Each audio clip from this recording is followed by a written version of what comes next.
మాజీ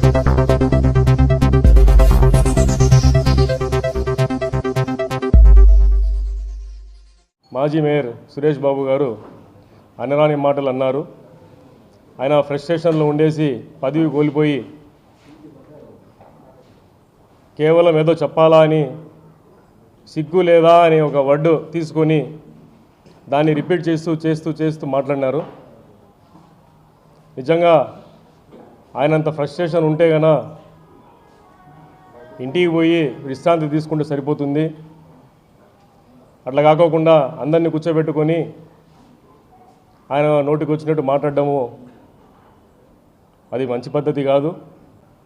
ఆయన చేసిన తప్పిదాల వల్ల ఆయన పదవి కోల్పోయినాడు. కానీ దీంట్లో మన గౌరవ ఎమ్మెల్యే కానీ వాసన్న గారి పాత్ర అయితే ఈ విధంగా లేదు.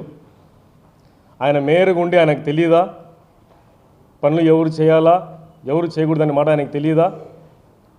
నా కొడుకు చేసినాడు నాకు తెలియదు అనడం ఏమాత్రం సమంజసము? కొడుకు చేసే పనులు తండ్రి తెలియకుండా చేస్తాడా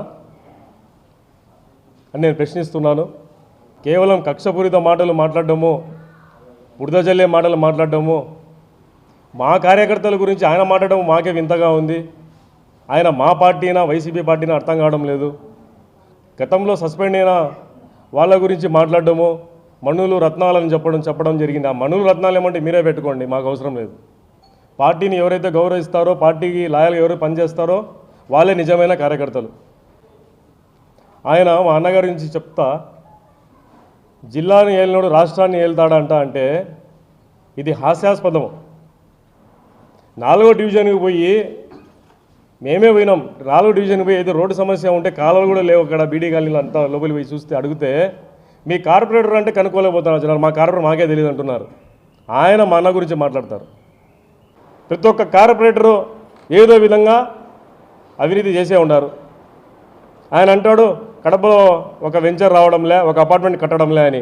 అవును కట్టరాయా, ఎందుకు కడతారు? మీ మాదిరి డబ్బులు తీసుకొని కమిషన్లు కకృతి పడి వీఈల్డీలు ఇష్టానుసారం ఇచ్చుకుంటా, హౌస్ అప్రూవల్ ఇష్టానుసారంగా ఇచ్చుకుంటా, కరెంటు ఎన్ఓసీలు లేకోకుండా వెంచర్లు వేసుకుంటా ఉన్నారు. కాబట్టి గత ప్రభుత్వంలో జరిగినాయి. ఈ ప్రభుత్వంలో ఇష్టానుసారంగా కాకుండా రూల్ పరంగా వెళ్ళాలా, రూల్ పరంగా చేయాలా అని సిద్ధాంతంగా ఎమ్మెల్యే గారు వెళ్తుంటే దాన్ని ఇంకో విధంగా చెప్పడం అనేది మంచి పద్ధతి కాదు. కడప నగరపాలక సంస్థ మాజీ మేయరు ఒక ప్రజాప్రతినిధిగా ఎన్నో ఉన్నతమైన పదవులు అధిరోహించి ఉన్నప్పటికీ చిన్న మెదడు చితికినట్టుగా మాట్లాడము చాలా విడ్డూరం. ఎందుకంటే నిన్నటి దినము ప్రజాస్వామ్యబద్ధంలో కోర్టులు ఆయన మేయరు పదవిని తొలగిస్తూ ఒక ఉత్తర్వులు ఆయనకి ఇచ్చినప్పటికీ మరొకసారి ఆయన ఛాలెంజ్ చేయడం ఎంతో విడ్డూరం. తప్పు చేసినాడు కనుకనే తనని పదవిచ్యుతులు చేసినాయి చట్టాలు. ఈ చిన్న సున్నితమైన అంశాన్ని కూడా తెలియకోకుండా నిన్న కడప జిల్లా టీడీపీ అధ్యక్షులు రెడ్డప్ప గారి శ్రీనివాసరెడ్డి గారి గురించి ఆయన మాట్లాడుతూ సిగ్గుండాలని ఆయన నడడం చాలా విడ్డూరం. అయ్యా మేయర్ గారు, ఎక్స్ మేయర్ గారు, ఆయనకు కాదండి సిగ్గుండాల్సింది, మీకు సిగ్గుండాల. ఎందుకంటే గత 9 నెలల కాలం నుంచి ఒక కోల్వారుగా కడప నగరపాలక సంస్థను చేసిన ఘనత మీకుంది.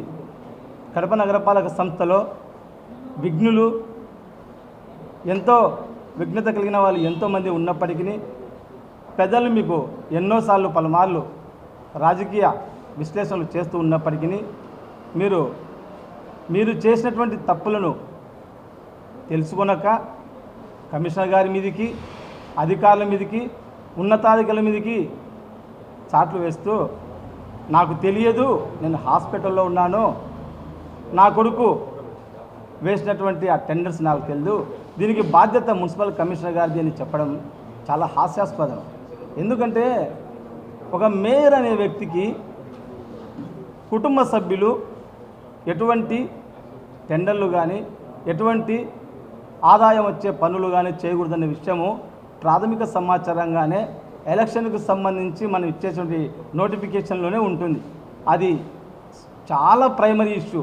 ఆ విషయం తెలియకుండానే ఆయన ఇంత దూరం రాగలడా? కాబట్టి దయవుంచి కాకమ్మ కథలు మాని ఇప్పటికైనా చట్టసభలు మిమ్మల్ని చెంపదెబ్బ పెట్టినట్టు పెట్టి మీకు ఒక శ్వేతపత్రం మాదిరిగా మీ ఇంట్లో కూర్చొని ఇంకా మీ సేవలు చాలు అన్నటువంటి తీర్మానం చేసినారు. దాన్ని మరచి కడప నగరపాలక దశ దిశ మార్చేందుకు ప్రయత్నిస్తున్నటువంటి జిల్లా అధ్యక్షులు టీడీపీ అధ్యక్షులు శ్రీనివాసరెడ్డి గారు అయితేనేమి, కడప ఎమ్మెల్యే శాసనసభ్యురాలు క్షేత్రస్థాయిలో ప్రతి గ్రామంలో తిరిగి ప్రతి గ్రామంలో ఉన్నటువంటి వసతులను ఏ రకంగా మనము మౌలిక వసతులు ప్రజలకు సౌకర్యవంతంగా చేయాలనే ఉద్దేశంతో రాత్రనక పగలనక అహర్నిశలు శక్తివంచన లేకుండా ఆమె కృషి చేస్తుంటే మహిళను మీరు సద్భావనతో ఆమెను పొగడాల్సింది పోనిచ్చి ఉదయం లేచినప్పటి నుంచి ఆమె స్థితిని ఓర్వలేక ఆమె ఎదుగుదలను మీరు ఆస్వాదించలేక ఇష్టానుసారమైన మాటలతో మభ్యపెట్టడం మంచి పద్ధతి కాదని నేను మీకు సవినయంగా తెలియపరచుకుంటున్నాను.